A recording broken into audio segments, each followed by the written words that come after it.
નમસ્કાર વિદ્યાર્થી મિત્રો. આજે આપણે આ લેક્ચરમાં જે આપણો ચેપ્ટર છે વિદ્યુત ચુંબકીય તરંગો, બરાબર, એમાં જેટલા બી ટોપિક બાકી છે, ટૂંકમાં આમ તો બહુ ઓછું બાકી છે, એ આપણે આજે પૂરા કરીશું. બરાબર, ચલો સ્ટાર્ટ કરીએ. અને જોડે જોડે તમને થોડુંક હોમવર્ક પણ મારે આપવાનું છે ચેપ્ટરમાં, કે જે તમારે વાંચવાનું છે. જસ્ટ ખાલી થિયરેટિકલ જે ભાગ છે એની આપણે ચર્ચા કરીશું. સ્ટાર્ટ કરીએ. એક ક્વેશ્ચન તમને સામે દેખાતો હશે, ચલો શું કહી દેજો. એક ક્વેશ્ચન આમ તો મેં મોટો બનાવ્યો છે તમને સમજવા માટે. ચલો શું લખું છું, V1 V2 V3 F1 F2 F3 અને લેમ્ડા 1 લેમ્ડા 2 લેમ્ડા 3 શું છે અનુક્રમે ગેમા કિરણ, માઇક્રોવેવ અને એક્સરેની કોઈ એક જ માધ્યમમાં ઝડપ, આવૃત્તિઓ અને તરંગ લંબાઈઓ છે. આ જે આ વેગ છે, આ આવૃત્તિ છે ને આ તરંગ લંબાઈ છે. કોની કોની? તો V1 છે એ ગેમાની છે, V2 F2 અને લેમ્ડા 2 છે એ લાગુ પડે છે માઇક્રોવેવને, અને V3 વેગ, F3 આવૃત્તિ અને લેમ્ડા 3 તરંગ લંબાઈ લાગુ પડે છે એક્સરેને. અને આ કોઈ એક જ માધ્યમમાં છે, બરાબર, એક જ માધ્યમમાં ઝડપો છે અથવા આવૃત્તિઓ છે અથવા તરંગ લંબાઈઓ છે. તો તમારે ત્રણેય વચ્ચેનો સંબંધ શોધવાનો છે. સંબંધ ઇન ધ સેન્સ ઓફ કે તમારે કહેવાનું છે કે ત્રણેયમાં કોણ મોટું છે, કોણ નાનું છે, શું સરખા છે કે નથી સરખા, એ તમારે જસ્ટ આપણે વિચારવાનું છે. હવે આવા દાખલા ક્યારે આવે ખબર છે? તમને જ્યારે વિદ્યુત ચુંબકીય વિકિરણનો, એટલે કે આપણે જે ઇલેક્ટ્રોમેગ્નેટિક વેવ છે એનો વર્ણપટ આવડે તો જ આવડે. વર્ણપટ શું છે તમે બધા ચોપડીમાં ભણ્યા છો, એનસીઆરટીમાં મસ્ત વર્ણપટ આપેલો છે, એ જોઈ લેવાનું છે બધાને. બરાબર, હું તમને ખાલી જશે એ સિક્વન્સ આપું છું, તમારે વિગતે ચર્ચા વાંચવાની છે. ને આ તમારું આજનું હોમવર્ક છે. મેં કીધું ને હોમવર્ક આપીશ, તો આ હોમવર્ક હતું. જસ્ટ ખાલી થિયરેટિકલ પાર્ટ તમારે શું કરવાનું છે, તમારી જે ચોપડી છે એનસીઆરટી, બરાબર, એમાં એકદમ લાસ્ટ થિયરીમાં છે ને દરેક વિકિરણ વિશે લોકોએ વાત કરી છે ડિટેલમાં. ખાસ કરીને એનો આવૃત્તિનો ગાળો શું છે અથવા એની તરંગલંબાઈનો ગાળો શું છે, એનો યુઝ ક્યાં થાય છે, કઈ રીતે ઉત્પન્ન થાય છે, એ ખાસ તમારે જોવાનું છે. ભાઈ આ ચેપ્ટર છે ને એમ બહુ નાનું છે, તમને બધાને ખબર છે. આ ચેપ્ટરમાંથી બે ટાઈપના ક્વેશ્ચન પૂછાય. એક તો તમને જે અત્યાર સુધી મેં કરાવ્યું છે એ, એટલે કે ન્યુમેરિકલ ક્વેશ્ચન, થિયરી આધારિત નહીં પણ દાખલા આધારિત પ્રશ્નો, અલગ અલગ સમીકરણો આપેલા હોય ને આપણે જે અત્યાર સુધી 4 લેક્ચરમાં જે ગણતરી કરી છે એ બધી વસ્તુ પૂછાશે. અથવા સિમ્પલ પ્રશ્ન પૂછવો હશે તો એને આ જે વર્ણપટ છે એના યુઝ આધારિત અથવા એની રેન્જ આધારિત પ્રશ્ન પૂછશે. તો ખાસ ભાઈ અડધું કામ તમારે કરવાનું. અડધું એટલે કામ તો 10% નથી, 5% જેવું જ કામ છે જે તમારે જાતે કરવાનું છે. બરાબર, જસ્ટ ખાલી વાંચવાનું છે.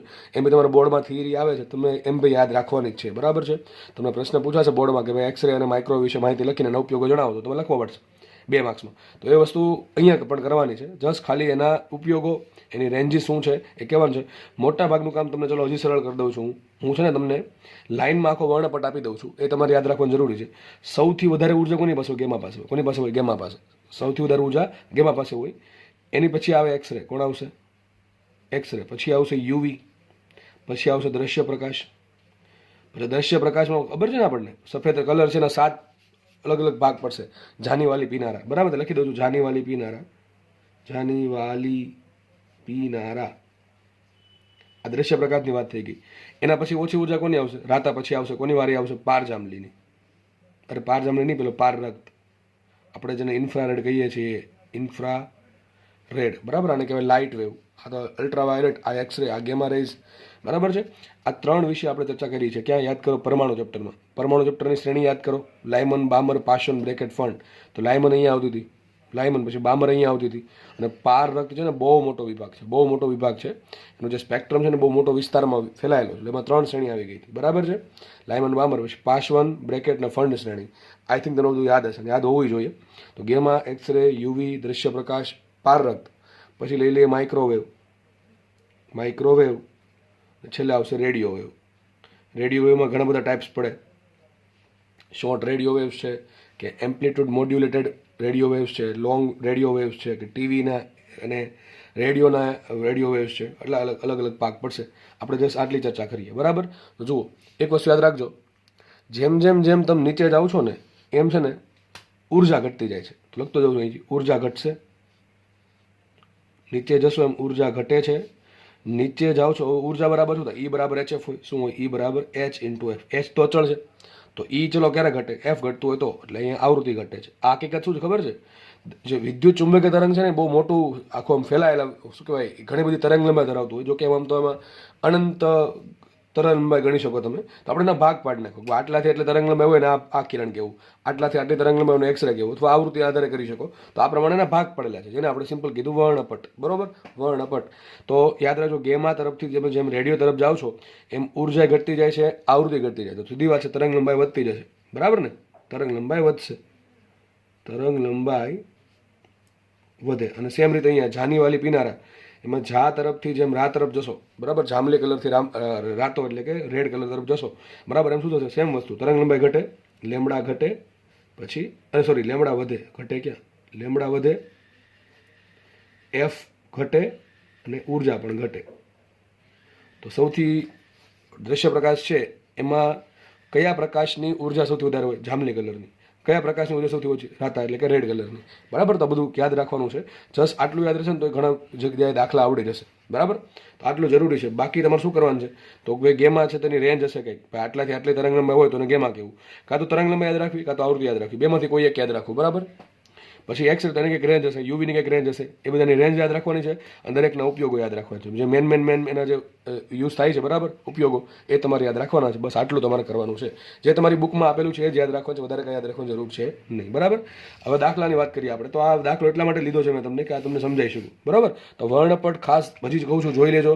કારણ કે બધું કરીને જશો ને આ નહીં કરીને જાઓ અને માનો કે આમાંથી જ ક્વેશ્ચન આવી ગયો તો આખા ગામને આવશે, તમને નહીં આવડે. એટલે આપણે થિયરિટિકલ ક્વેશ્ચન આવે તો માર્ક્સ જવા દેવાના થતા નથી. આગળ વધીએ આપણે. જુઓ દાખલો જોઈએ. તો એક માધ્યમ છે, ચલો એક માધ્યમ લઈ લઉં. એક જ માધ્યમ છે, માધ્યમ એકનું એક જ છે. માનો કે તમે કોઈ પણ માધ્યમ એમ લખું છે, કોઈ એક જ માધ્યમ. હવે કોઈ પણ માધ્યમ હોઈ શકે, પાણીનું માધ્યમ હોઈ શકે, હવાનું માધ્યમ હોઈ શકે, તો કોઈ પણ માધ્યમ તમને જે મનમાં આવી માધ્યમ હોઈ શકે. બરાબર છે, તો એ માધ્યમમાં ત્રણ કિરણો છે, ગેમા રેઝ, માઇક્રોવેવ્સ અને એક્સ રેઝ. બરાબર, ઝડપ કેટલી હશે વિચારો. ઝડપ કેટલી હશે? સર બીજું કંઈ કીધું નથી, કંઈ નથી કીધું, બસ એટલું જ કીધું છે કે ગેમા, માઇક્રોવેવ અને એક્સ રે એક જ માધ્યમમાં છે. ત્રણ એક જ માધ્યમમાં હોય, બરાબર, માની લો આપણે તમને જસ્ટ સમજવા માટે કીધું શૂન્ય અવકાશમાં છે અથવા ત્રણેય હવાના માધ્યમમાં છે. તો ત્રણેય હવાના માધ્યમમાં ત્રણ ઝડપ કેટલી હોય? અરે સિમ્પલ વાત છે, ગેમા છે, માઇક્રોવેવ છે કે પછી એક્સ રે છે, આ ત્રણેય શું છે? આ ત્રણેય છે EMW છે. શું છે? વિદ્યુત ચુંબકીય તરંગ છે. યાદ રાખજો, વિદ્યુત ચુંબકીય તરંગ હોય એટલે આને ગેમા શું છે? એક વિદ્યુત ચુંબકીય તરંગ છે. માઇક્રોવેવ શું છે? વિદ્યુત ચુંબકીય તરંગ છે.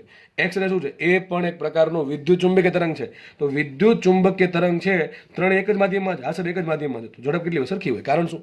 અરે ત્રણેય વિદ્યુત ચુંબકીય તરંગ છે. વિદ્યુત ચુંબકીય તરંગની માનો કે ત્રણેય શૂન્યાવકાશમાં જ છે. તો શૂન્યાવકાશમાં વિદ્યુત ચુંબકીય તરંગની ઝડપ કેટલી હોય? સી જેટલી હોય. તો ગેમા ઝડપ કેટલી છે? સી જેટલી. માઇક્રોવેવ ઝડપ કેટલી છે? સી જેટલી. અને એક્સ ઝડપ કેટલી છે? સી જેટલી હશે કે નહીં હોય? બરાબર છે, તો ખ્યાલ આવી ગયો. ત્રણેય કેવા છે? હા, એમાં કહી દે કે આલ્ફા વિકિરણ છે, તો મારે ગણવું પડે દાખલો. ટૂંકમાં એવું તો નહીં પૂછે તમને, બરાબર, એના માટે કંઈક ડેટા આપેલો હોવો જોઈએ બીજો. સમજ પડે છે? તો ત્રણેય કેવા છે? ત્રણેય કેવા છે? વિદ્યુત ચુંબકીય તરંગ જ છે. અને વિદ્યુત ચુંબકીય તરંગ, આ પણ વિદ્યુત ચુંબકીય તરંગ છે, આ પણ વિદ્યુત ચુંબકીય તરંગ છે, આ પણ વિદ્યુત ચુંબકીય તરંગ છે. ત્રણેય કેવા છે?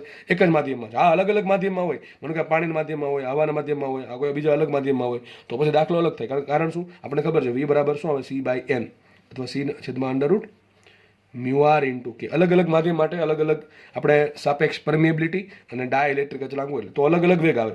પણ આ તો એક જ માધ્યમમાં છે અને ત્રણેય શું છે? ત્રણેય એક જ માધ્યમમાં છે અને ત્રણેય શું છે? વિદ્યુત ચુંબકીય તરંગ છે. વિદ્યુત ચુંબકીય તરંગની એક માધ્યમમાં ઝડપ કેવું અચળ હોય? પાણી હોય તો કેટલી હશે? C/, પાણી નોકરી 1.33 મૂકવો પડે. બરાબર છે. હવા છે તો કેટલી હશે? V બરાબર લગભગ એપ્રોક્સિમેટ C આવશે. અને શૂન્યાવકાશ છે તો કેટલી આવશે? V બરાબર એક્ઝેક્ટલી C આવશે. બરાબર, તો ત્રણેય કેવા છે? વિદ્યુત તમારે લખવાનું કે ત્રણેય વિકિરણો વિદ્યુત ચુંબકીય તરંગ છે અને જે એક જ માધ્યમમાં છે. ત્રણેય વિકિરણો એક જ માધ્યમમાં આવેલા છે અને ત્રણેય વિદ્યુત ચુંબકીય તરંગો હોવાથી ત્રણેય ઝડપ કેવી હશે? સરખી હશે. કેવી ઝડપ હશે? સરખી હશે. ચલો આગળ વાત કરીએ. ચલો એકની વાત કામ થઈ ગયું પૂરું. તો લખવાનું તમારે V1 બરાબર V2 બરાબર V3. એક જ માધ્યમ છે એટલે ત્રણેય ઝડપ સરખી આવશે કારણ કે ત્રણેય એક જ માધ્યમમાં છે અને વિદ્યુત ચુંબકીય તરંગો છે. નેક્સ્ટ વાત કરીએ આવૃત્તિની. તો કંઈ વિચારવાનું નથી આમ થતું. જો ગેમા, માઇક્રોવેવ અને એક્સ રે. ચલો ત્રણેયમાં મોટી આવૃત્તિ કોની હશે? એક જ માધ્યમમાં છે. બરાબર, એક જ માધ્યમમાં છે. તો માનો કે શૂન્યાવકાશમાં છે ભાઈ, માનો ને એમ તમે સમજણ માટે. તો મોટી આવૃત્તિ કોની હશે? હમણાં કહી રહ્યો છું જેમ નીચે જશો એમ આવૃત્તિ ઘટતી જાય. તો ગેમાની આવૃત્તિ સૌથી વધારે આવશે. તો ગેમાની આવૃત્તિ છે F1. પછી કોની આવશે? એક્સ રેની આવશે. તો એક્સ રે આવશે અહીંયા. એક્સ રે આવૃત્તિ F3 છે. ભાઈ કેટલી છે? F3 છે. એક્સ રે છેલ્લે નામ લખ્યું છે. એક્સ રે, ગેમા, માઇક્રોવેવ અને એક્સ રે. તો એક્સ રેની આવૃત્તિ F3 આપી છે અને છે માઇક્રોવેવ એની આવૃત્તિ છે F2. તો સૌથી વધારે કોની હોય? ગેમાની. પછી કોની? X ray. પછી કોની હશે? માઇક્રોવેવની. સીધી વાત છે. આવૃત્તિ આવડી ગઈ, તમે તરંગ લંબાઈ આવડે. આનાથી ઉલટું હોય કારણ કે આવૃત્તિ તરંગ લંબાઈ કેવા હોય? વિરુદ્ધ હોય. કારણ શું? V બરાબર F લેમડા અથવા V બરાબર F લેમડા બરાબર C એમ માનો. ચલો ને, તો લેમડા બરાબર શું થાય? C/F. એટલા માટે બે વિરુદ્ધ ચાલે, અપોઝિટ ચાલે એકબીજાને. અપોઝિટ એટલે વ્યસ્ત પ્રમાણમાં એમ એ રીતે. તો ચલો સૌથી આપણે વાત કરીએ ગેમા, પછી એક્સ રે અને માઇક્રોવેવની. આ તરંગ લંબાઈ કેટલી છે? લેમડા 1 છે. એક્સ રે તરંગ લંબાઈ લેમડા 3 છે અને માઇક્રોવેવની લેમડા 2 છે. તો વધારે તરંગ લંબાઈ કોની? પછી સિમ્પલ વાત, જેની આવૃત્તિ વધારે છે એની તરંગ લંબાઈ ઓછી છે. તો આની ગેમા જે છે એની આવૃત્તિ f1 વધારે છે, તો તરંગ લંબાઈ સૌથી ઓછી હશે. તો સૌથી ઓછી આવૃત્તિ કોની છે? માઇક્રોવેવની. એની આવૃત્તિ કેવી હશે? સોરી, સૌથી ઓછી આવૃત્તિ કોની છે? માઇક્રોવેવની. એની તરંગ લંબાઈ કેવી હશે? સૌથી વધારે. તો ઉલટું થઈ જશે. તમને ત્રણમાંથી કોઈ એક વસ્તુ પૂછશે, બરાબર છે. નોર્મલી પ્રશ્નો પૂછાતા હોય છે, તો આવો ક્યારેક પૂછી નાખે અટપટો પ્રશ્ન, બરાબર. પણ યાદ રાખજો કે ભાઈ આ સ્પેક્ટ્રમ પ્રમાણે જેમ નીચે જાઓ છો એમ આવૃત્તિ ઘટતી જાય છે, તરંગ લંબાઈ વધતી જાય છે, બરાબર. હવે તમને આમાંથી કોઈ પણ પ્રશ્નો કોઈ પણ આપી દે, તમને આવડવું જોઈએ કે કોની આવૃત્તિ વધારે છે ને કોની આવૃત્તિ ઓછી હશે, અથવા કોની તરંગ લંબાઈ વધારે હોય, કોની તરંગ લંબાઈ ઓછી હશે. એ આવૃત્તિ યાદ રાખો, તરંગ લંબાઈ ઓટોમેટિક યાદ આવે, કારણ કે બે ઉલટું ચાલે, બરાબર કે નહીં? ગેસ પ્રમાણમાં ચાલશે. એટલે કંઈ બહુ એટલું બધું રોકેટ સાયન્સ એવું કંઈ છે નહીં, બરાબર. ખાસ તમને સમજાવવા લાયક તો આ વસ્તુ યાદ રાખવી, બરાબર. બાકી બધા છે કેવા? વિદ્યુત ચુંબકીય તરંગનો જ ભાગ છે. વિદ્યુત ચુંબકીય તરંગનો ભાગ હોય એટલે વેગ કેટલો હોય? એક જ હોય. કોઈ એક માધ્યમમાં ફિક્સ વેગ. વિદ્યુત ચુંબકીય તરંગનો કોઈ એક માધ્યમમાં વેગ હંમેશા ફિક્સ હોય, પછી એના ભલે ગમે એટલા ભાગ પડે, બરાબર છે. આ બધા છે તો શું? વિદ્યુત ચુંબકીય તરંગો જ છે. હા, પણ એમાં પાછા ભાગ પાડ્યા છે આપણે શેના આધારે? આવૃત્તિના આધારે, ઉર્જાના આધારે અથવા તરંગ લંબાઈના આધારે, બરાબર. તો ખાસ યાદ રાખવાનું, નીચે જાઓ છો અથવા ઘણી વખત આમે પૂછું ઉલટું જાય, તો ઉપર જશો એમ તરંગ લંબાઈ ઘટે, ઉપર જશો એમ આવૃત્તિ વધે, ઉપર જશો એમ ઉર્જા વધે, બરાબર. તો યાદ રાખવાનું છે. જાનીવાલી પીનારા પણ ખાસ યાદ રાખજો, બરાબર. કે રાતા પ્રકાશ કરતાં જાંબલી પ્રકાશની તરંગ લંબાઈ ઓછી હોય, આવૃત્તિ વધારે હોય, ઉર્જા વધારે હશે, બરાબર. ઓકે, ચલો આગળ વધીએ આપણે. તો આઈ થિંક તમારા જે હોમવર્ક છે જસ્ટ નાનકડું એવું કે એમાં તમારે રેન્જ અને એના ઉપયોગો યાદ રાખી લેવાના છે. નેક્સ્ટ ક્વેશ્ચન સોલ્વ કરીએ એમ તો તમને હોમવર્કમાં આપો છે દાખલો, બરાબર. ચલો શું કહે છે? જો બીવાય બરાબર, બીવાય તમને આપ્યું છે 2 × 10⁻⁷ સાઇન 0.5 × 10⁻³ x પ્લસ 1.5 × 10⁻11t. તો તમને જોઈને ખબર પડી જવી જોઈએ જે કેરેટ ટી છે, જે કેરેટ ટેસ્લા, ટી ફોર ટેસ્લા, બરાબર. તો ક્વેશ્ચન શું છે? વક્રી ભવનાંક શોધો, તીવ્રતા મેળવો, ઉર્જા ઘનતા શોધો, E0નું સમીકરણ મેળવો. ચલો, તો આઈ થિંક તમને બધું આવડવું છે. વક્રી ભવનાંક ક્યાંથી મળશે? જાતે વિચારવાનું છે. હું તમને હિન્ટ આપતો જાઉં. ચલો, આ શું આપ્યું તમને? B0 આપ્યું. ચલો હું તમને ખાલી કહી દઉં છું, આ તમને B0 આપ્યું. સમીકરણ શું છે? જો આના જેવું છે. સમીકરણ કેવું હોવું જોઈએ? ઓમેગા ટી ± kx કહેવાય એવું કંઈક હોવું જોઈએ, બરાબર. તો ઓમેગા ટી વાળું પદ પહેલા હોવું જોઈએ. તો ઓમેગા ટી આગળ પ્લસ જ છે એટલે ચાલશે, કંઈ ચિંતા છે નહીં. તો આ ઓમેગા, આ શું છે? ઓમેગા, આ તમને ઓમેગા આપ્યું, બરાબર. પછી kx, તો આ તમને આ પ્લસ જ છે એટલે કે આપી દીધું. તો ઓમેગા મળી જશે કેટલું? 1.5 10⁻11 કે કેટલું આપ્યું? 0.5 10⁻³ આટલું મળી ગયું. હવે શું કરવાનું? હવે શોધવાનું. ચલો, વક્રી ભવનાંક. વક્રી ભવનાંક ક્યારે મળે? બરાબર છે, વક્રી ભવનાંક ક્યારે મળશે? પણ આઈ થિંક આમાં એક વસ્તુ હજી કેવી પડે, અને શું છે તમને છેલ્લે કહું છું, બરાબર. બરાબર જ છે રકમ, પણ આમાં મારે થોડુંક એડ કરવું છે, તમને છેલ્લે કહું છું. તો પહેલાં વક્રી ભવનાંક શોધે. ચલો, વક્રી ભવનાંક કેવી મળશે? બધાને આવડવું જોઈએ વક્રી ભવનાંક ભાઈ કેવી શોધવાનું, કે ચેપ્ટર એન્ડ થવા આવ્યું છે ને તમને હજી આનું આવડતું હોય તો મતલબ કે તમે વ્યવસ્થિત જોયું નથી. તો વક્રી ભવનાંક ક્યારે મળે? સિમ્પલ વાત છે. વી બરાબર શું હોય? C/n. તો n બરાબર શું થાય? C/v. અમારે વેગ શોધવો પડે. ચલો, સી તો ખબર છે, વેગ શોધવો પડે. વેગ ક્યાંથી મળે? અહીંથી મળે ભાઈ. વી બરાબર શું થાય? ઓમેગા/k. Omega upon k. તો તમે સૂત્ર યાદ હોય તો આપ્યું હતું, બરાબર. ઓમેગા શું થાય? Sikki upon omega. યાદ હશે બધાને? શું થાય? વક્રી ભવનાંક n બરાબર સિક્કી અપોન ઓમેગા. ઘણા કે આ સર કે આપ્યું તું, આ તમને યાદ જ હોવું જોઈએ. આપ્યું તું એવું નહીં, આપેલું જ છે ને, યાદ આપણને છે એવું હોવું જોઈએ. તો n બરાબર આવશે સિક્કી અપોન ઓમેગા. સી ની કિંમત મૂકો, કે મૂકો કિંમત, અને ઓમેગાની કિંમત મૂકો, તમને વક્રી ભવનાંક n મળશે. વક્રી ભવનાંક n ની કિંમત હંમેશા 1 કરતાં વધારે જ આવે, એ વસ્તુ મગજમાં રાખી પછી, બરાબર. આગળ વધીએ. તીવ્રતા. તીવ્રતા આરામથી મળશે કે નહીં મળે? તો તીવ્રતા કઈ રીતે મળે? આ તમને શું B0 આપ્યું છે? તીવ્રતા આવે અને વિદ્યુત ચુંબકીય તરંગનું સમીકરણ આવે, એક જ વસ્તુ કરવાની. જો એક તો સૂત્ર આ વાપરી શકો, I બરાબર ρ c, એક તો મેં તમને કીધું હતું. બીજું કયું વાપરી શકો? I બરાબર ઉર્જાના છેદમાં એરિયા ઇન્ટુ ટી, આ વાપરી શકો. અથવા ઉર્જા ભાંગે સમાન કહેવાય પાવર છેદમાં એરિયા, બરાબર. અને ત્રીજું આનું આવડે શું કરવું પડે? વિચારો, આ રો શોધવું પડે. શું શોધવું પડે? પહેલાં રો ક્યાંથી મળે? આપણને રો ખબર છે, રોની કિંમત ઘણી બધી હોય. રો બરાબર શું થાય? જો રિવિઝન જેવું જ છે, બરાબર છે. રો બરાબર ઘણું બધા સૂત્ર આવી શકે એના. E0 ERMS² સોરી ε0 ERMS² બરાબર શું થશે? B² RMS upon μ0. આમ પણ કરી શકો, અથવા તમે આવું કરી શકો 1/2 E0² ε0. પછી આમ પણ કરી શકો 1/2 B0² μ0. ઘણા બધા સૂત્રો છે, ચારમાંથી કોઈ પણ એક વાપરી શકો. કઈ વસ્તુ આપણે આપી? આપણને આપ્યું છે B0 રકમમાં. શું આપ્યું તમને? B0. હવે તમને તીવ્રતા કેમ શોધવી તમને શીખવાડું છું. સૂત્ર આપણે વાપરશું આ, એ વાપરશું I બરાબર ρ c. કારણ કે મને રકમમાં ક્યાંય ઉર્જાની વાત નથી વાત કરી પાવરની. આ ક્યારે આપણે ખબર છે? પેલો બલ્બવાળા દાખલો યાદ કરો, કે આટલા વોલ્ટનો બલ્બ છે કે આટલી ઉર્જાનો બલ્બ છે, ત્યારે આપણે પાવર પરથી તીવ્રતા મેળવી શકીએ, ઉર્જા પરથી તીવ્રતા મેળવી શકીએ. પણ અહીંયા ઉલટું કરવું પડશે, બરાબર. આપણે સૂત્ર બીજું કયું છે? I બરાબર ρ c. તો I બરાબર ρ c માં મારે I શોધવું હોય તો સી તો ચલો મળી ગયા, રો શોધવા પડે. રો ક્યાંથી મળશે? રો અહીંથી મળશે. આ 4 સૂત્ર રોના છે, બરાબર છે. તો B0 આપ્યું તો તમને હિન્ટ આપી દઉં છું. હિન્ટ આપી દઉં તમને B0 આપ્યું છે, બરાબર છે. રકમમાં તમને B0 આપ્યું, તમને આ મળી જાય પદ. તો રો બરાબર શું હશે? રો બરાબર 1/2 B0² /μ0. તો આ રો મળી ગયું, આ રો મળી ગયું, રોની કિંમત અહીંયા મૂકો, રો ઇન્ટુ સી. મળી ગયા કે ન મળી ગયા? ચલો વાત થઈ ગઈ પૂરી. ક્યાં કઈ અઘરી વાત છે? બરાબર કે નહીં? તો સમજો દાખલા કેટલા ઇઝી છે, પણ આપણને ક્યારે આવડશે બધું? બધી વસ્તુ જ્યારે સમજતા શીખશો ને તો આવશે. ગોખશો ને તો તકલીફ પડવાની, 100% તકલીફ પડશે. બરાબર? એટલે ગોખવાનો પ્રયત્ન નહીં કરો. રકમમાં શું આપ્યું છે અને શું પૂછ્યું છે એ બંનેને કનેક્ટ કરો. કંઈક તો કનેક્શન હશે તો જ પૂછ્યું હશે, બાકી પેપર કાઢવાળો ગાંડો હશે. બરાબર કે નહીં? સમજ પડાય છે? હંમેશા કંઈક વસ્તુ પૂછી હશે તો કંઈક તો કનેક્શન હશે જ તે, કે મેં મને તીવ્રતા પૂછી છે અને આ સમીકરણ આપ્યું હતું, આમાંથી તીવ્રતા શોધવી કઈ રીતે? તો તીવ્રતા શોધવા માટે કોની જરૂર પડે? ઘણા બધા સૂત્ર હોય તો આ સૂત્ર લખી આ પ્રમાણે લખવાનું પ્રેક્ટિસ કરો કે ચલો આ બધા સૂત્ર છે તો આ સૂત્ર ચાલશે. ચલો આ સૂત્ર I બરાબર E ના છેદમાં AT. આ ચાલે? ના ચાલે. ઉલટું ચાલે. માનો કે એ તમને થોડાક સમય પછી કહું છું, મેં કીધું થોડુંક એડ કરવાનું છે, આપણે કરીએ હમણાં, એ પછી કહું છું. પણ આટલા બધા સૂત્ર લખ્યા, એમાં I બરાબર આમાં કંઈ ઉર્જાની વાત નથી કે પાવરની વાત કરી. આ સૂત્ર ચાલુ નથી. બીજું કયું હતું? I બરાબર રો સી. રો ક્યાંથી મળે એ વિચારવાનું. તો રો બરાબર ઘણા બધા સૂત્ર છે. બી નું સમીકરણ આપ્યું, E નું સમીકરણ આપ્યું, એના પરથી રો મળી જાય આપણને. રો મળી જાય તો I બરાબર રો ઇન્ટુ સી. બરાબર? I બરાબર સી રો કે રો સી, જે પણ યાદ રાખો એ. તો I મળી ગયું. નેક્સ્ટ વાત કરીએ ઉર્જા ઘનતા, તો એ મળી જશે, ઓલરેડી મળી જશે આપણને I બરાબર રો સી પરથી. સોરી, રો બરાબર 1/2 B0² /μ0. આટલું કરશો તો પહેલાં રો મળશે, અને રો મળશે પછી I મળશે. બરાબર? અને બીજી વાત કહી દઉં, તમને બધું નહીં પૂછે, તમને એક વસ્તુ પૂછશે. તમને એક્ઝામમાં કોઈ પણ એક વસ્તુ પૂછશે. તો એક દાખલામાં હું મેક્સિમમ તમને ગણાવી શકું એટલા માટે તમને આ રીતે કરાવું છું, 4-5 વસ્તુ શોધાવું છું. બરાબર? બાકી કોઈ પણ એક વસ્તુ તમને ખાલી પૂછી નાખશે વક્રી ભવનો કેટલો, બરાબર, કે પૂછી નાખે તીવ્રતા કેટલી. તો આ બધું તમને આવડવું જોઈએ. અને ઘણી વખત તો નીટના પેપરમાં સૂત્ર પૂછે છે. શું પૂછે? ખાલી સૂત્ર પૂછે. સિમ્પલ. સમજ પડે કે નહીં? તો બહુ ઇઝી છે ભાઈ આ ચેપ્ટરના દાખલા, પણ યાદ રહેવા જોઈએ. સૂત્ર યાદ રહેશે તો સમજણ શક્તિ હશે. ચલો આગળ વધીએ. નેક્સ્ટ ક્વેશ્ચન છે E0 નું સમીકરણ. આ તમારે કરાવવું જ ના જોઈએ, તમને આવડવું જોઈએ. બરાબર? સમીકરણ શું આવશે? E નું સમીકરણ આવશે. E0 નહીં, સોરી, E નું સમીકરણ આવશે. E નું સમીકરણ શું આવે? તમારે બે વસ્તુ શોધવાની છે. એક તો ચલો આ તો ખબર પડી કે આ તો બેઠું જ આવશે, કારણ કે લાસ્ટ એક યાદ કરો. લાસ્ટ લેક્ચરમાં તમને એવું કીધું હતું કે ભાઈ B બરાબર B0 સાઇન પ્રકારનું સમીકરણ હતું. એનું સમીકરણ શું આવે? E બરાબર E0 સાઇન પ્રકારનું સમીકરણ આવશે. હા, સાઇન ઇન્ટુ કંઈક કોસ વાળું બીજું કંઈક પદ ગુણાકાર હોય, sine into sine, sine into cos, cos into sine, એ પ્રમાણે તો તમારે પેલી મેક્સવેલનું સમીકરણ વાપરવું પડે. બાકી એ તો ડાયરેક્ટ લખી જ નાખવાનું છે. સમીકરણ શું આવશે? E બરાબર અહીં એક કિંમત આવશે E0, આ બધા આખું બેઠું અને પાછળ દિશા શોધવાનું. તમારે યાદ રાખો, એનું સમીકરણ શોધવું છે, એનું સમીકરણ, તો બે વસ્તુ મેળવવી પડે. શું એક મેળવવું પડે? એક તો E0 મેળવવું પડે ને એક એની ડાયરેક્શન મેળવવી પડે. શું મેળવવું પડે? ડાયરેક્શન, એટલે કે કઈ ડાયરેક્શનમાં છે. તો જો એ પ્લસ KX છે, એ તો પ્લસ KX એટલે આ કઈ દિશામાં છે? વિદ્યુત ચુંબકીય તરંગ છે ધન X દિશામાં, અને B કઈ દિશામાં છે? J કેરેટમાં. તો વિદ્યુત ક્ષેત્ર કઈ દિશામાં છે તમને આવડવું જોઈએ. એનું મૂલ્ય કઈ રીતે મળશે? તો તમને B0 આપ્યું છે, તો E0 બરાબર શું થાય? E0 બરાબર થાય B0 ઇન્ટુ C. તો ચલો આટલું ઇઝી છે, મળી જશે એનું સમીકરણ. હવે આગળ વધીએ. હવે સર થોડુંક આમાં એક્સ્ટ્રા, આ મેં તમને કીધું ને, ચલો અહીં દાખલો પૂરો થઈ ગયો, આ દાખલો એ પૂરો. બરાબર છે? તો સર હવે એક્સ્ટ્રા એ છે કે ઘણી વખત તમને આવું પૂછે, ધ્યાનથી સમજજો ભાઈ. હવે આ લેક્ચરમાં જે પણ આગળ ભણવાનું છે એ આના પર આધાર રાખે છે.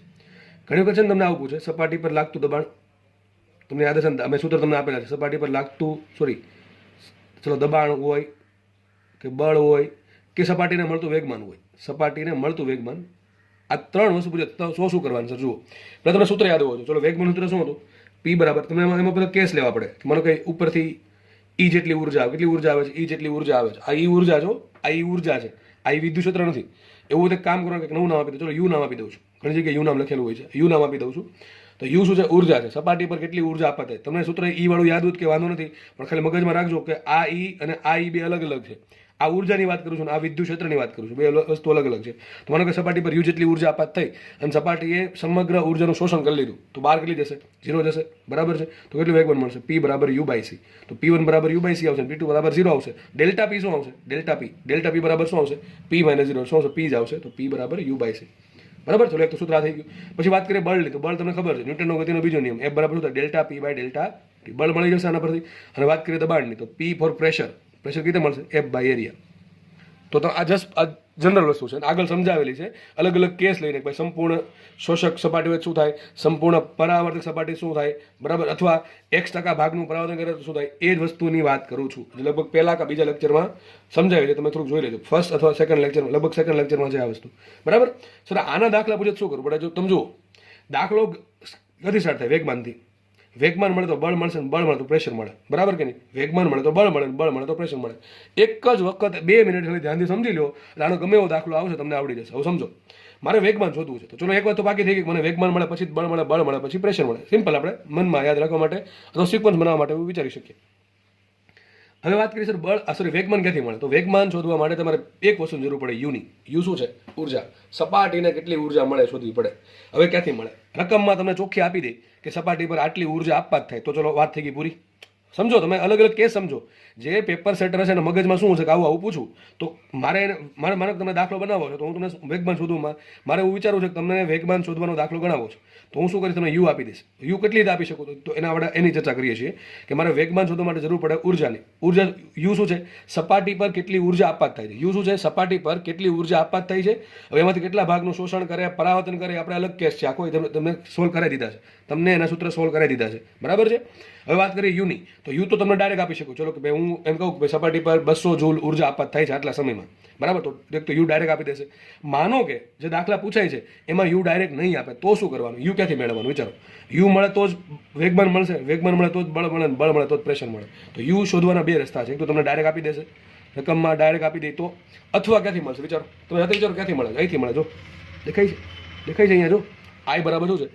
ઉર્જા છે. તમારે એરિયા આ ક્યાંથી આવ્યું એની વ્યાખ્યા યાદ કરો. તીવ્રતા કોને કહેવાય? આપેલ સપાટી પર આપેલ એકમ 1 મીટર સ્ક્વેર ક્ષેત્ર, ફરીથી બોલું છું, માનો કે કોઈ સપાટી છે, 1 મીટર સ્ક્વેર એરિયા છે, બરાબર. એના પર 1 સેકન્ડમાં કેટલી ઉર્જા આપવાત થાય ને તીવ્રતા કહેવાય. અથવા વ્યાખ્યામાં કેવું હોય તો એકમ ક્ષેત્રફળ દીઠ એકમ સમયમાં સપાટી પર આપાત થતી ઉર્જાને શું કહેવાય? તીવ્રતા આઈ કહેવાય, બરાબર છે. શું કહેવાય? તીવ્રતા આઈ કહેવાશે. તો મને જો તીવ્રતા મળી જાય, વિચારો, તીવ્રતા મળી જાય તો મને ઉર્જા મળી જાય, ઉર્જા મળે તો વેગમાન મળે, વેગમાન મળે તો બળ મળે, બળ મળે તો પ્રેશર મળે. બસ આટલી વસ્તુ ખબર પડી ગઈ. ફરીથી કહું છું, મને તીવ્રતા મળી જાય, તીવ્રતા પરથી શું મળે? યુ કયો કે ઈ કયો? ભાઈ અહીંયા યુ કયો કે ચલો યુ લખી દઉં છું. તમે જે પણ યાદ રાખો, યુ યાદ રાખો યુ અને ઈ યાદ રાખો ઈ. એટલા માટે લખી તો ઘણા પાછાને કન્ફ્યુઝ થઈ જશે આ ઈમાં, બરાબર. આ E0 અને ER, એટલા માટે ઈ નથી કહેતો. તો મને કે તમને તીવ્રતા આઈ મળી ગઈ, એના પછી યુ મળી જશે. યુ મળી જાય પછી શું મળે? વિચારો, યુ મળે એટલે શું મળશે તમને? વેગમાન મળે, P ફોર વેગમાન. વેગમાન મળે શું મળે? બળ મળે, બળ મળે, દબાણ મળે. હવે વાત કરી સર આઈ ક્યાંથી મળે? અરે ટોપા, હમણાં ચર્ચા એ તો કરી. તો આઈ શોધવાના એક જ સૂત્ર આપણે પહેલું, આઈ બરાબર રો સી. કયું વધ્યું? આઈ બરાબર રો સી. રો ક્યાંથી મળશે? તમને રકમ આવું એક સમીકરણ આપ્યું છે, જો આખું બધું લિંક થઈ ગયું, બધું લિંક થઈ ગયું, બરાબર છે. તો મને રકમમાં શું આપ્યું છે? E0 કે B0 કંઈક આપ્યું છે. એના પરથી શું શોધી શકીએ? રો શોધી શકીએ. રો પછી શું મળે? આઈ મળે કે ના મળે? સૂત્ર કયું? રો આઈ બરાબર રો સી. તો બસ આટલી ખબર પડી કે દાખલા આવડી ગયા. દાખલો અહીંયા પૂરો થઈ ગયો, દાખલો અહીંયા પૂરો થઈ ગયો છે. અને ઘણી વખત એ લોકો કેવું કરે ખબર છે? યુ શોધવાનો ત્રીજો રસ્તો. એક તો કયો રસ્તો? ડાયરેક્ટ તમને આપી દીધો. બીજો રસ્તો મેં તમને કીધો એ તીવ્રતા પરથી. ત્રીજો રસ્તો કયો સર? એ કયો ત્રીજો રસ્તો? વિચારો. ઉર્જા ઘનતા કોને કહેવાય? ઉર્જા ઘનતા કોને કહેવાય? ઉર્જા ઘનતા બરાબર શું થાય? ઉર્જાના છેદમાં કદ. યાદ છે કે નહીં? ઉર્જા ઘનતા કોને કહેવાય? ઉર્જાના છેદમાં કદ. તો ઉર્જા શોધવી હોય તો મને બે વસ્તુ જોઈએ. મારે ઉર્જા ઘનતા જોઈએ કદ આપ્યું હોય તો હું સૂત્ર કયું આપીશ? રો બરાબર યુ બાય સી. સમજ પડે કે ન પડે? તો યુ બરાબર શું આવશે? ઉર્જા ઘનતા ગુણ્યા કદ. અરે ઉર્જા ઘનતા કોને કહેવાય? એકમ કદ દીઠ ઉર્જા, બરાબર. એકમ કદ દીઠ સમાયેલી ઉર્જા, અને શું કહેવાય? ઉર્જા ઘનતા. તો રો બરાબર યુ બાય વી. તો યુ કઈ રીતે મળશે? યુ બરાબર રો વી. તો ત્રણ સૂત્ર ત્રણ રીતે મળી શકે. વિચારો, ત્રણ રીતે દાખલો સોલ્વ થઈ શકે. પોસિબલ, મેક્સિમમ પોસિબલ વે ત્રણ છે. કયા? એક તો યુ તમને ડાયરેક્ટ આપી દીધો કે ભાઈ ઉર્જા આટલી આપવા જ થાય, તો કાંઈ ચિંતા જ નથી. બીજો કયો રસ્તો? તમને ઘણી વખત આવું આપે, E0 આપે ને B0 આપે. જો આમાં કદ નહીં આપે, આ આખી સિક્વન્સ હશે તો કદ નહીં આપે. આવું બહુ ઓછું બને તમને કદ આપી દેશે. એટલે આપણે આની ચર્ચા પછી કરીએ. મોટા ભાગે દાખલામાંથી પૂછાશે. બીજું કીધું ને, આ આખું બીજું છે. તમને E0 B0 આપ્યું છે, એના પછી તમે રો શોધી શકો, અથવા ડાયરેક્ટલી તમે આઈ શોધી શકો, બરાબર. રો ઇન્ટુ સી કરીને તો સીધું આઈ મળી ગયું. આઈ પરથી શું મળશે? યુ મળશે. યુ પરથી વેગમાન મળે, બળ મળે, દબાણ મળે. સમજ પડે કે ન પડે? તો આ પ્રમાણે દાખલા પૂછાય છે. એક બે દાખલા ગણી આપણે આનો ખ્યાલ ક્લિયર કરી. ભાઈ એટલી વસ્તુ ખબર પડી ગઈ, દાખલામાં તકલીફ નહીં પડે. દાખલામાં કોઈ તકલીફ પડશે નહીં. આવું ક્યારે કરવાનું? આવા શબ્દો હોય ને, દબાણ શોધો, બળ શોધો, વેગમાન શોધો, ત્યારે, બાકી નહીં. બાકી કોઈ જરૂર છે નહીં, બરાબર. આવું પૂછાય તો આ બધું કરવાનું છે. તો મેં તમને પહેલાં આખી રૂપરેખા આપી દીધી કે ભાઈ દબાણ, બળ ને વેગમાનના દાખલા સોલ્વ ક્યાંથી કરવાનું? તો પહેલાં પકડવાનું કોને? વેગમાનને, પછી બળને, પછી દબાણને. ચલો એક બે દાખલા સોલ્વ કરીએ એટલે આપણો ખ્યાલ ક્લિયર થઈ જાય. ચલો, એક ક્વેશ્ચન તમારી સ્ક્રીનની સામે છે. તમે ચાહો તો તમે જાતે પણ સોલ્વ કરી શકો છો. હમણાં જે થિયરી સમજાવી છે એનો જ બસ યુઝ કરવાનો છે, બાકી કંઈ છે નહીં. જો રકમ શું કહેજો? 300 વોલ્ટ પર મીટર, બરાબર. આ વોલ્ટ પર મીટર કોનો એકમ છે? અરે ભાઈ વિદ્યુત ક્ષેત્રનો એકમ છે, બરાબર. વી બરાબર ઈડી યાદ કરો. વી બરાબર ઈડી બે એકમ છે એનાથી, ન્યૂટન પર કુલમ અથવા વોલ્ટ પર મીટર. તો 300 વોલ્ટ પર મીટરનું મહત્તમ મૂલ્ય, શું એવું ટૂંકમાં મને E0 આપ્યું છે. E0 ધરાવતું વિદ્યુત ચુંબકીય તરંગ 30 સેન્ટીમીટર સ્ક્વેરના ક્ષેત્રફળ ધરાવતી સપાટી પર લંબરૂપે આપાત થઈ સંપૂર્ણ શોષણ પામે. આ બધું શબ્દ જરૂરી છે. લંબરૂપે આપાત થાય છે પણ જરૂરી છે, સંપૂર્ણ શોષણ પામે એ પણ જરૂરી છે. તો 5 સેકન્ડમાં સપાટીને મળતું વેગમાન, સપાટી પર લાગતું બળ ને સપાટી પર લાગતું દબાણ શોધવાનું છે. ચલો દાખલો એકદમ ઈઝી છે. કરવાનું શું? મને એક જ વસ્તુ આપી, E0 આપ્યા. ચલો કેટલા આપ્યા? E0 આપ્યા 300 વોલ્ટ પર મીટર. વિચાર કરો વેગમાન શોધવાનું. ચલો તો ખ્યાલ ક્યાંથી આવો છો? દાખલો કઈ રીતે ગણવો ખબર કેમ પણ આમ કરવો છો. વેગમાન ખબર પડી જાય, એક તો રકમ વાંચીને ખબર પડી જવી જોઈએ કે કયા ચેપ્ટરનો દાખલો છે, વિદ્યુત ચુંબકીય તરંગનો દાખલો છે. આવું તમને એક્ઝામમાં ફીલ થવું જોઈએ. પછી શું કરવાનું? તો વેગમાન. હવે વેગમાન માટે સૂત્ર યાદ કરો. અને કોઈ સંપૂર્ણ શોષણ, તો સંપૂર્ણ શોષણ થાય તો સૂત્ર શું? P બરાબર U/C. તમને યાદ હશે. જો સંપૂર્ણ કીધું ને પરાવર્તન, તો શું હવે 2U/C. કેમ 2U/C થઈ જાય? આગળની થિયરી જુઓ. હજી કહું છું, હું ખાલી એક શબ્દ ફેરવી નાખું, શોષણની જગ્યાએ પરાવર્તન કરી નાખું તો એ 2U/C આવે. શું આવે? 2U/C. કારણ શું? P જેટલું વેગમાન આવશે અને પછી P જેટલું વેગમાન જશે, તો કુલ ફેરફાર કેટલો થયો? હકીકત ડેલ્ટા P. શું છે હકીકત? ડેલ્ટા P છે. તો ફેરફાર કેટલો થયો? કુલ ફેરફાર થશે, કુલ થશે 2P. કેટલો થશે? 2P. આ બધું ખાસ જોવાનું છે. ખાલી ઘણા શું કરે, આમ ઉપર છેલ્લું જોઈને દાખલો ગણવા માંડે, પછી ઘરે આવીને ખબર પડે એટલે આ તો પરાવર્તન પૂછ્યું હતું, તો આખો ખોટા 5 માર્ક જાય. એટલે ખાસ રકમ વાંચવાની, દરેક શબ્દ પર ધ્યાન આપવાનું. સંપૂર્ણ શોષણ લખ્યું છે બરાબર, તો સંપૂર્ણ શોષણ મતલબ એમ થાય યુ જેટલી ઉર્જા આવી અને 0 જેટલી ગઈ, અને સંપૂર્ણ પરાવર્તન હોય તો મતલબ એમ થાય યુ જેટલી ઉર્જા આપાત થાય છે, બધી પછી પરાવર્તન ઉપર જાય છે. ધારો કે વેગમાન P છે, એ આપણે વેગમાન P હશે, તો બેનો ફેરફાર થાય 2P, કારણ કે ડાયરેક્શન બદલી ગઈ બરાબર. તો ખાસ જોવાનું છે બરાબર છે. તો સંપૂર્ણ શોષણ પરાવર્તન જોવાનું છે. તો ડેલ્ટા P તો P બરાબર આવશે U/C. ચલો આટલી વસ્તુ ખબર પડી ગઈ. હવે ચલો P ક્યારે મળે? U મળે. તો U ક્યાંથી મળશે? તો આમાંથી U શોધવું પડે. વિદ્યુત ક્ષેત્ર મને આપ્યું છે, એના પરથી U ક્યાંથી મળશે? જો વિદ્યુત ક્ષેત્ર પરથી તમને ડાયરેક્ટલી શું મળે? ρ મળે. વિદ્યુત ક્ષેત્ર પરથી ઘણા કહેશે ઉર્જા ઘનતાનું સૂત્ર તો છે, ρ બરાબર શું છે? ρ બરાબર 1/2 ε0 E0². આ તો છે, પણ એ ρ છે, U થોડું છે. તમને કદ આપી દે તો તમને ρ પરથી U મળે બરાબર. ઘણા શું કરે ખબર? આટલું મૂકીને સુધી મૂકી દે, અરે ભાઈ આ ρ છે, આ થોડું U છે બરાબર કે નહીં? તો આ ઉર્જા ઘનતા છે ને આ ઉર્જા છે, એટલે ફરક છે. એટલે ચલો તો શું કરશું? કંઈ નહીં, પહેલાં મેં તમને કીધું પ્રમાણે દાખલો તમારે જ ગણવાનો છે. હજી કહું છું દાખલો તમારે જ ગણવાનો. હું તમને હિન્ટ આપું છું. તો તમને E0 આપ્યું, E0 પરથી જો મને કોઈ દે I મળી જાય, કેમ સર આઈની જરૂર કેમ પડે? યાદ કરો, સૂત્ર શું આવે? તીવ્રતા I બરાબર ઉર્જાના છેદમાં એરિયા ઇન્ટુ T. મળે કે ન મળે? તો U બરાબર શું થાય? U બરાબર IAT. શું થાય? U બરાબર IAT. આ પણ તમે યાદ રાખી શકો છો. જોકે સૂત્ર બહુ વધારે યાદ રાખવાની, કારણ કે બધા પહેલાં છેલ્લે ગુજવાઈ જાય. એના કરતાં આ પ્રમાણે સિક્વન્સ યાદ રાખ્યું તો વધારે યાદ રહે બરાબર છે. તો મને U ક્યાંથી મળશે? U જો અહીંથી મળી જાય, મને એરિયા I મળી જાય, એરિયા મને આપ્યો, સમય મને આપ્યો, દેખાય ને? જો સમય કેટલો આપ્યો? 5 સેકન્ડ. સમય 5 સેકન્ડ છે. એરિયા કેટલો આપ્યો? 30 સેન્ટીમીટર². અને T તમને આપી દીધો, એરિયા આપી દીધો, તો I મળે તો U મળે ને U મળે પછી શું મળશે? વેગમાન મળે કે ન મળે? આરામથી વેગમાન મળી જશે બરાબર. વેગમાન તમને આરામથી મળી જશે. તો વિચાર કરો, હવે મારે ક્યાં ગાડું ક્યાં અટકું છે? I શોધવા પર. I ક્યાંથી મળે? ρ પરથી. સૂત્ર મૂકી I બરાબર ρC. ρ અલગથી શોધવાની જરૂર નથી, આમાં નવા મૂકી દેવાય. ρ બરાબર શું થાય? તો E0 પરથી ρનું સૂત્ર શું આવે? 1/2 ε0 E0². મળી ગયું. શું? ρ ઇન્ટુ શું કરી દઉં? C કરી દઉં તો મને શું મળી જશે? I મળી ગયું. ચલો હવે આગળ શું કરો તમે? સૂત્ર મૂકો આઈનું. હવે મારે જવાનું છે કે વેગમાનમાં. વેગમાન માટે જરૂર છે ઉર્જાની. સૂત્ર શું છે? તીવ્રતા I બરાબર યુના છેદમાં, એટલે કે શું થાય? ઉર્જાના છેદમાં એરિયા ઇન્ટુ સમય, જે પણ સમયગાળો આપ્યો છે બરાબર છે. I બરાબર U/AT. U/AT. તો એક કામ કરીએ, યુને કરતા બનાવો તો U બરાબર શું આવશે? IAT આવે કે ન આવે? U બરાબર આવશે IAT. થઈ ગયું આટલું? U બરાબર IAT મળી ગયું. હવે તમે શું કરશો? હવે બસ જે પૂછ્યું છે વેગમાન શોધવાનું છે, તો વેગમાન શું આવશે? લખીએ વેગમાન P બરાબર P લખો, ડેલ્ટા P લખો, કારણ કે જેટલું વેગમાન છે એટલું વેગમાનનો ફેરફાર છે બરાબર.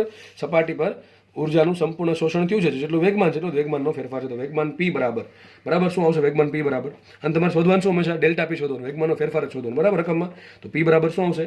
U/C. સંપૂર્ણ શોષણ છે એટલે ખાલી U આવે. સંપૂર્ણ પરાવર્તન હતો શું આવે? ડેલ્ટા P બરાબર 2UC આવે. શું આવે? 2UC. તો 2 થી વધારાના ગુણાકારમાં તમારે મૂકવા પડે. ચલો U શું મળશે? IAT/C. મળે કે ન મળે? ચલો શું સૂત્ર આવી ગયું? વેગમાન P બરાબર U ક્યાંથી મળશે? IAT પરથી બરાબર. IAT/C. I ની કિંમત મૂકો, એરિયાની કિંમત મૂકો, T ની કિંમત મૂકો, ભાગ્યા કરો C, તો તમને શું મળશે? વેગમાન મળશે. બળ. ચલો આ વેગમાન ગયો કે વેગમાનનો ફેરફાર, બધું હરકું છે ભાઈ. P આ ડેલ્ટા P જ છે, કારણ કે વિચારો ને ભાઈ, આ P જેટલું વેગમાન આવે છે ને, સંપૂર્ણ શોષણ થયું છે, તો U જેટલી ઉર્જા આવી અને 0 જેટલી ઉર્જા ગઈ, તો વેગમાન કેટલું મળે? IP મળશે. અહીં કેટલું મળે? 0 મળે. તો કેટલો ફેરફાર થાય? P - 0 P. તો આ વેગમાન કયો? વેગમાનનો ફેરફાર કયો? બે સરખું જ છે અહીંયા આ કેસમાં. તો બળ કોને કહેવાય? યાદ કરો, F બરાબર ડેલ્ટા P/ડેલ્ટા T. શું થાય? F delta P delta T. તો ડેલ્ટા P શું આવશે? અહીંથી મળશે કે નહીં મળે? ડેલ્ટા P બરોબર. આ કિંમત મળી ગઈ આખી. ડેલ્ટા P ભાગ્યા શું કરો? સમય કરી નાખો, બળ મળશે. બળ ભાગ્યા શું કરો? એરિયા. તો શું મળશે? દબાણ મળે. કેટલા ઈઝી દાખલા જુઓ. દાખલા બહુ ઈઝી છે ભાઈ, દાખલા બધા ઈઝી છે. તો આઈ થિંક દાખલો એ પૂરો થઈ ગયો. ખબર પડી કે ન પડી તમને, પણ ખાસ સમજો કે જે દાખલો ગણ્યો છે બરાબર છે. તો મેં તમને કીધું યુ મળે તો બધું વેગમાન મળે, દબાણ મળે, બળ મળે. યુ શોધવાના 3 રસ્તા. એક તો ડાયરેક્ટ તમને આપી દે રકમમાં, બીજું શોના આધારે પૂછે? એક તો E0 આપે, B0 આપે, એના પરથી આપણે I શોધીએ, I પરથી U શોધીએ. એક તો આ રસ્તો થઈ ગયો. ત્રીજો રસ્તો કયો? ત્રીજો રસ્તો એ છે કે તમને ρ આપી દે ને કદ આપી દે, તો સોલ્વ થઈ જાય બરાબર. ρ આપી દે ને કદ આપી દે, ρ ઉર્જા ઘનતા ઇન્ટુ કદ આપી દે, તો તમને દાખલો સોલ્વ થઈ જાય. તો આ દાખલો તો ચલો, આ તો આમાં કયો દાખલા બરાબર આવો પૂછે કે એક 1000 વોટનો બલ્બ છે, 1000 વોટનો બલ્બ તમને શું આપી? આ ઉર્જા જ આપી. કેટલી ઉર્જા આપી? 1 સેકન્ડમાં 1000 જૂલ ઉર્જા. આ ડાયરેક્ટ આપી દીધું કહેવાય. આ શું કીધું? ડાયરેક્ટ આપી દીધું. મને તમને એમ કહે એક સપાટી પર 1000 વોટનો પાવર પડે છે, એટલે મતલબ એમ થયો કે 1 સેકન્ડમાં 1000 જૂલ ઉર્જા પડી, તો તમને ડાયરેક્ટ આપી દીધું. આ બીજું રીત મેં તમને કરાવી. આ દાખલો સોલ્વ કરાવ્યો, બરાબર. એ આ બીજી રીત. ત્રીજી રીતનો દાખલો આપણે જોઈ લઈએ, બરાબર. ફટાફટ જોઈ લઈએ. ચલો, નેક્સ્ટ દાખલો તમારી સ્ક્રીનની સામે છે, બરાબર. આપણે દાખલો ગણીએ એટલે ખબર પડે શું કહે છે.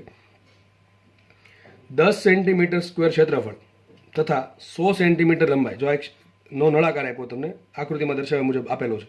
એક નળાકાર છે, એનો આ એરિયા છે. આ એરિયા કેટલા આપ્યો? એ બરાબર આપ્યો મને 10 સેન્ટીમીટર સ્ક્વેર, અને જેની લેન્થ આપી છે કેટલી આપી છે? 100 સેન્ટીમીટર, ટૂંકમાં 1 મીટર લંબાઈ છે, બરાબર. 1 મીટર લંબાઈ અને 10 સેન્ટીમીટર સ્ક્વેર એરિયા, એટલે કે ક્રોસ સેક્શન એરિયા, એનો જે આડછેદનું ક્ષેત્રફળ છે એ આવું એક નળાકાર પડેલો છે. આગળ લખે છે એના પર આકૃતિમાં દર્શાવ્યા મુજબ E બરાબર 10 sine omega T minus KX newton પર કુલમનું વિદ્યુત ચુંબકીય તરંગ લંબરૂપે આપાત થયું. ઓકે, ચલો. એક નળાકાર છે, માનો કે નળાકાર અમારો હાથ છે, માનો કે નળાકાર છે. અહીંથી વિદ્યુત ચુંબકીય તરંગ આવે છે, બરાબર છે. અને આ જે ક્રોસ સેક્શન છે એના પર લંબરૂપે આપાત થાય છે. તો ક્વેશ્ચન એમ છે કે રો શોધો. ચલો, પહેલો ક્વેશ્ચન શું છે? રો શોધો. રો ક્યાંથી મળે વિચારો. તો અહીંથી મળે, ખબર તરત પડી જાય છે. રો ક્યાંથી મળે? હંમેશા E0 પરથી. E0 B0 પરથી. તો સમીકરણમાં આપણે E0 ની કિંમત કેટલી આવી? E0 આપણને આપ્યા 10 અને SI એકમમાં છે ન્યૂટન પર કુલમમાં. એટલે વાત થઈ ગઈ પૂરી. ચલો, પહેલો ફટાફટ રો કઈ રીતે મળશે? બધાને ખબર છે. રો બરાબર શું આવે? 1/2 એપ્સિલોન 0 E0 સ્ક્વેર. પતી ગઈ વાત. કેટલું ઈઝી છે, બરાબર છે. નજીક કીધું તમને બધું નહીં પૂછે, તમને કોઈ એક વસ્તુ પૂછશે, બરાબર. એ વસ્તુ મગજમાં રાખવી. અને મોસ્ટલી આ ચેપ્ટરમાંથી દાખલા બધા નોર્મલી જે શરૂઆતમાં સમીકરણ કરાવ્યા એના આધારે વધારે હોય છે, બરાબર. વધારે હોય છે. આગળ વધીએ. નળાકારમાં સમાયેલ ઉર્જા. વિચારો, નળાકાર તમને આપ્યો છે, એના ડાયમેન્શન આપ્યા છે. ચોખ્ખું કીધું, નળાકારમાં તમારે ખાલી એટલી જ ઉર્જા શોધવાની છે કે નળાકારમાં સમાઈ શકે. વધારાની ઉર્જા નહીં. આમાં તો ઇન્ફિનિટી ઉર્જા હોય, બરાબર. ડિપેન્ડ કરે. તો આપણે કેટલી શોધવાની છે? જેટલી નળાકારમાં સમાઈ શકે એટલી. નળાકારમાં કેટલી સમાઈ શકે? તો નળાકારમાં એકમ કદ દીઠ કેટલી? આને કહેવાય ઉર્જા ઘનતા. શું કહેવાય? આને કહેવાય ઉર્જા ઘનતા. ઉર્જા ઘનતાનો મિનિંગ શું થાય? કે 1 મીટર ક્યુબ કદમાં કેટલી ઉર્જા છે એને કહેવાય ઉર્જા ઘનતા. તમને ખબર છે. રો કોને કહેવાય? ઉર્જા ઘનતા કોને કહેવાય? કે 1 મીટર ક્યુબ કદ હોય એમાં કેટલી ઉર્જા છે એને કહેવાય ઉર્જા ઘનતા. તો આપણે શું મૂકશું સૂત્ર? ભાઈ બીજું મૂકીએ, ઉર્જા. યુ બરાબર શું આવશે? યુ બરાબર આવશે રો ઇન્ટુ વી, બરાબર કે નહીં? વી શું છે? કદ. વી શું છે? કદ. સમજ પડે કે ન પડે? ક્યાંથી આવ્યું? અરે ઉર્જા ઘનતા કોને કહેવાય? ઉર્જા ઘનતા બરાબર શું થાય? ઉર્જા છેદમાં કદ. તો ઉર્જા બરાબર શું થાય? ઉર્જા ઘનતા ગુણ્યા કદ. તો બસ એ જ વસ્તુ છે. તો નળાકારમાં કેટલી ઉર્જા સમાશે? તો ધારો કે યુ જેટલી સમાણી. કેટલી સમાણી? યુ જેટલી સમાણી. તો યુ બરાબર શું આવશે? રો ઇન્ટુ વી. વી ક્યાંથી મળશે? વિચારો તમે. તો આરામથી તમને મળે. નળાકારનું કદ શું હોય? નળાકારનું કદ 4 પાય આર સ્ક્વેર, બરાબર. આ એરિયા ગુણ્યા લંબાઈ. તમને ખબર છે, મેં તમને શીખવાડું જાઉં કે એરિયા ગુણ્યા લંબાઈ કરો શું મળે? કદ મળે. તો શું છે અહીંયા? Area into L. આ બધું તમે ધોરણ 11માં શીખવાડી દીધું. વી બરાબર AL. તો વી બરાબર A ઇન્ટુ એલ મૂકી દો અહીંયા. તો યુ મળશે. યુ બરાબર રો AL. મળી ગયું યુ. ચલો આગળ વધીએ. યુ મળે એટલે બધું મળી જશે. ચલો નેક્સ્ટ વાત કરીએ તીવ્રતા. એ આરામથી મળે. જો આમાં ઊંધું છે. લાસ્ટ દાખલામાં આપણે તીવ્રતા પરથી ઉર્જા શોધી હતી. અહીંયા મને ઉર્જા મળી ગઈ તો હવે તીવ્રતા ઓટોમેટિક શોધી શકીએ. તો તીવ્રતા શું આવશે? તીવ્રતા I બરાબર, તમારે કઈ તીવ્રતા શોધવું ખબર? આના પર કેટલી ઉર્જા આપાત થાય એ તીવ્રતા શોધવાની છે. માત્ર આ સપાટી પર કેટલી તીવ્રતા છે એ જ શોધવાની છે. ખાલી આ ભાગ પર, આખા નળાકાર પર નહીં, ખાલી આટલા ભાગ પર કેટલી તીવ્રતા છે શોધવાની. તીવ્રતા કોને કહેવાય? કેટલી ઉર્જા આપાત થઈ, કેટલા સમયમાં આપાત થઈ અને કેટલા ક્ષેત્રફળ પર આપાત થઈ, એને કહેવાય તીવ્રતા. હવે વાત કરીએ સમયની. જો રકમમાં તમને કંઈ સમય આપ્યો છે નહીં, આવું ઘણી વખત બને. જ્યારે કોઈ પણ સમય ન આપે ને ત્યારે તમારે ગણતરી કરી લેવાની એકમ સમય માટે. આ તમને સમય કહી દે 5 સેકન્ડ, 10 સેકન્ડ, 15 સેકન્ડ તો કંઈ વાંધો છે નહીં. પણ કોઈ સમય ન આપે, યાદ રાખજો, કોઈ પણ સમય ન આપે. આવું ક્યારેક બનશે અને મેં જાણે જોઈને આવું કર્યું છે, બરાબર. અહીંયા કારણ કે આવું ક્યારેક બને છે તો છોકરાઓ કન્ફ્યુઝ થઈ જાય. સમય શું લેવો? કંઈ પણ સમય ના આપે ત્યારે એકમ સમય એટલે કે ટી બરાબર 1 સેકન્ડ લઈ લેવાનું. શું લઈ લેવાનું? 1 સેકન્ડ. આમ કીધું 10 સેકન્ડ, 10 સેકન્ડ મૂકવાનું. 20 કે તો 20 સેકન્ડ મૂકવાનું, બરાબર કે નહીં? તો એક કંઈ ના આપે શું લેવાનું? એકમ સમય. તો આપણે ટી બરાબર 1 સેકન્ડ તમારે મૂકી દેવાનું છે. તો તીવ્રતા બરાબર શું આવશે? ઉર્જા છેદમાં સમય લઈ લેવાનું 1 સેકન્ડ ઇન્ટુ કરવો પડે ક્ષેત્રફળ, બરાબર. શું કરશો? ક્ષેત્રફળ. મળી જશે આન્સર. I બરાબર શું આવશે? U/AT. સિમ્પલ. I બરાબર U/AT. આગળ વાત કરીએ ચોથી. Next question. તરંગના સંપૂર્ણ શોષણ માટે સપાટીને મળતું વેગમાન. સંપૂર્ણ શોષણ કીધું છે, સૂત્ર શું આવે? ડેલ્ટા P અથવા P બરાબર શું આવશે? U/C, બરાબર. વાત થઈ ગઈ પૂરી. U અહીંથી મળી જશે. પાંચમી વાત કરીએ. સપાટી પર લાગતું દબાણ અથવા સપાટીને મળતું બળ. તો બળ કેવી મળે? P બરાબર શું થાય? Delta P by delta T. પણ ડેલ્ટા T મેં કીધું પ્રમાણે 1 સેકન્ડ લેશો તો P જે છે એ ડેલ્ટા P થશે, બરાબર. તો દબાણ શું મળશે? દબાણ પી બરાબર શું આવશે? દબાણ પી બરાબર આવશે એફના છેદમાં એરિયા, બરાબર કે નહીં? જે એફ છે શું છે? ડેલ્ટા પી છે. શું છે? ડેલ્ટા પી. તો શું આવશે? ડેલ્ટા પી ભાંગ્યા એરિયા. વાત થઈ ગઈ પૂરી. બસ આટલું છે, બરાબર. તો મેં તમને 3 રીતે અલગ અલગ કઈ રીતે મળે એ શોધતા શીખવાડી દીધું.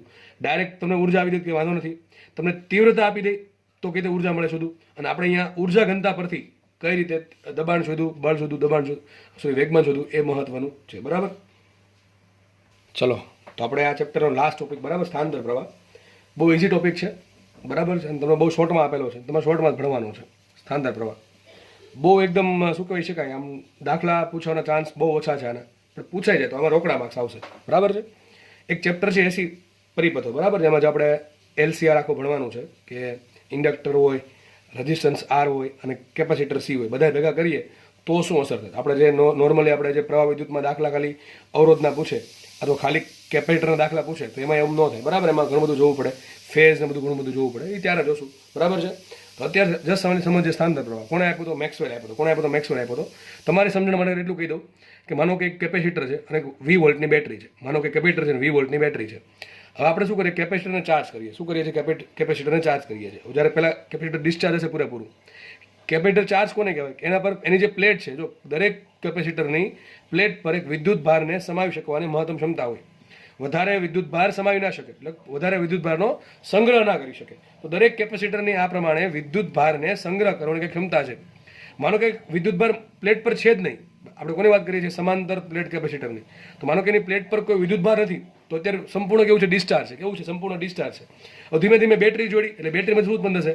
બેટરીમાંથી કરંટ ઉત્પન્ન થયો. કરંટના કારણે વિદ્યુત ભાર છે એ આની પ્લેટ પર પ્રસ્થાપિત થાય. વધારે ચર્ચા આપણે કેપેસિટર વખતે કરશું, બરાબર, કઈ રીતે થાય.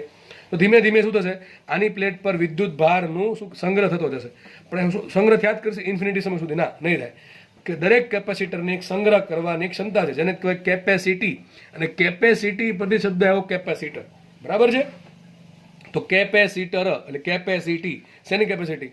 પોતાનામાં વિદ્યુત ભારનો સંગ્રહ કરવાની ક્ષમતા, બરાબર છે. એની જે ક્ષમતા છે એને કહેવાય કેપેસિટી એટલે કેપેસિટર, બરાબર છે. તો અહીંયા દરમિયાન જ્યારે વિદ્યુત ભાર છે પ્રસ્થાપિત થતું હોય, જ્યારે કેપેસિટર જેનું ચાર્જિંગ થતું હોય, ત્યારે જે કરંટ ઉત્પન્ન થાય એને કહેવાય આઈડી. કયો કરંટ છે? આઈડી છે. બે પ્લેટ વચ્ચે, બરાબર છે. અને આઈસી શું છે?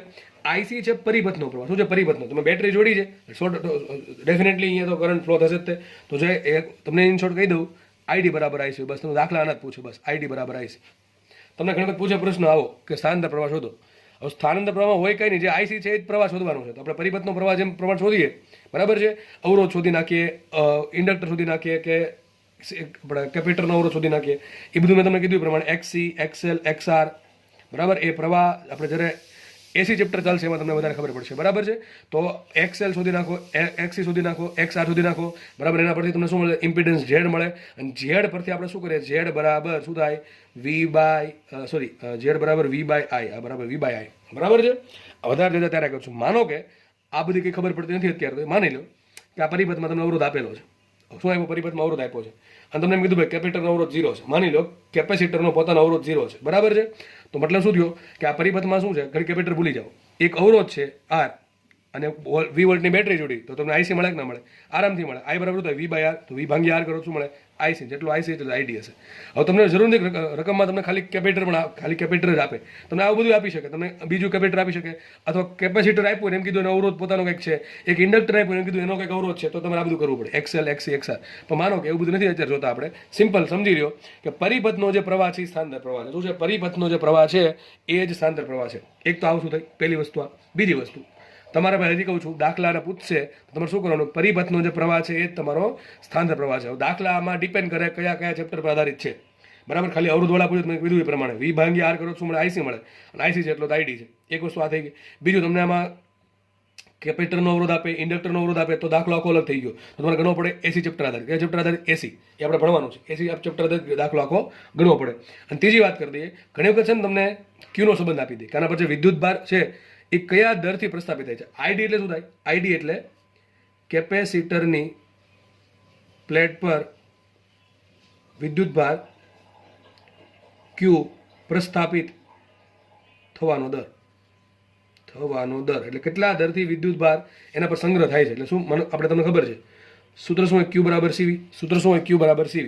તો તો ચલો વિદ્યુત ભાર છે અચળ નથી કેમ? અને ચાર્જિંગ થાય છે ને, વિદ્યુત ભાર ધીમે ધીમે વધે છે અથવા ડિસ્ચાર્જ થતો ધીમે ધીમે ઘટે એટલે અચળ નથી. બાદ સૂત્ર શું મૂકશું? તો dq બાય dt. એ બધું વિકલન કરી નાખીએ. dq બાય dt બરાબર d બાય dt cv. તો એક વસ્તુ અત્યારથી યાદ રાખી લો, એક વસ્તુ અત્યારથી યાદ રાખી લો કે કેપેસિટર એક વખત બની ગયું સી ફિક્સ થઈ ગયો. કેપેસિટર એક વખત બની ગયું એટલે સી થઈ ગયું ફિક્સ, તો સી બદલે નહીં. હવે તમે એને કેટલા વોલ્ટેજ જોડો એના પર ડિપેન્ડ કરે. તો સી કેવું, સોરી સી કેવું હોય હંમેશા અચળ, તો બહાર આવી જશે. તો શું આવશે? C into dv by dt. તો વાત થઈ ગઈ પૂરી. આ ડીક્યુ બાય ડીટી શું કે મેં કીધું કેટલા દરથી વિદ્યુત ભાર પ્રસ્થાપિત થાય છે તેને કહેવાય આઈડી. તો આઈડી બરાબર સૂત્ર આવું પણ જોવા મળે, સી ઇન્ટુ ડીવી ભાગ્યા ડીટી. આપણે યાદ રાખજો.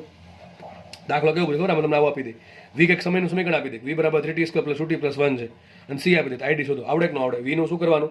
વોલ્ટેજનું સમય સાપેક્ષે વિકલન કરવાનું ઇન્ટુ શું કરી દો સી. તો વાત થઈ ગઈ પૂરી. તો બે દાખલા પૂછ્યામાંથી, બે રીતના દાખલા પૂછી શકે. પહેલું કંઈ નું આપે, ખાલી પરિપથનો પ્રવાહ શોધો અને બધી વસ્તુ આપે. તો જે પરિપથનો પ્રવાહ છે એ તમારો શું છે? સ્થાનાંતર પ્રવાહ છે. પહેલી વસ્તુ આ. બીજી વસ્તુ, જો પરિપથનો પ્રવાહ એટલે કે ટૂંકમાં આઈસી શોધવાના કઈ વસ્તુ નહીં આપે તો શું કરશે? એ લોકો તમને શું કરી દેશે? વોલ્ટેજ આપી દેશે. શું આપી દેશે? વોલ્ટેજ. અને વોલ્ટેજ કેવું છે? બદલતું હશે. બરાબર છે? તો સિમ્પલ ક્યુ બરાબર સીવી. તો બે બાજુ વિકલન કરીએ તો ડીક્યુ બાય ડીટી બરાબર ડી બાય ડીટી ઇન્ટુ સીવી.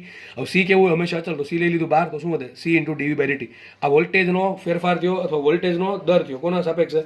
સમય સાપેક્ષે. સમય સાપેક્ષે વોલ્ટેજ કઈ રીતે બદલે છે એનું ટૂંકમાં વી નું ટી સાપેક્ષે વિકલન કરો ઇન્ટુ શું કરો? સી કરો. તમને શું મળે? ડીક્યુ બાય ડીટી મળે. શું મળે? ડીક્યુ બાય ડીટી એટલે કે સ્થાનાંતર પ્રવાહ આઈડી મળે. બરાબર? આટલું સિમ્પલ છે. બરાબર? તો અહીંયા રાખીએ આપણે. ચેપ્ટર અહીંયા પૂરું થાય છે અને આપણે નેક્સ્ટ લેક્ચરમાં નવા ચેપ્ટર સાથે મુલાકાત કરશું. ધન્યવાદ. જય હિન્દ.